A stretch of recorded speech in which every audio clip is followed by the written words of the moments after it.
Kasal bo'lmaslik uchun issiq havoda konditsionerdan qanday qilib to'g'ri foydalanish kerak?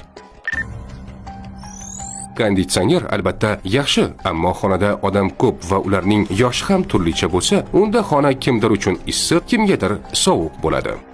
Muammoni bartaraf qilish uchun siz konditsioner havo oqimini shiftga qaratib qo'ying. Bunda sovuq havoning yo'naltirilgan oqimi insonlarga zarba bermaydi va harorat butun xona bo'ylab teng tarqaladi.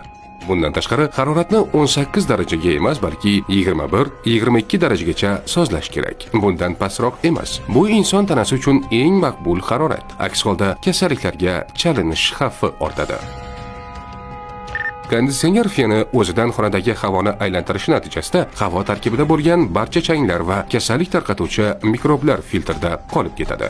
Xususan, xavfli bakteriya Legionella paydo bo'ladi. Ushbu bakteriyalar konditsioner filtrlaridan tashqari nam muhitda ko'payadi. Ular ko'pincha pnevmoniyaning xavfli shaklini keltirib chiqaradi.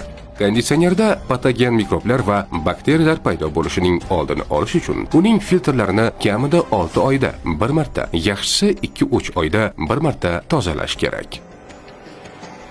Salomatlik va strategik rivojlanish instituti ijtimoiy tarmoqlariga obuna bo'ling.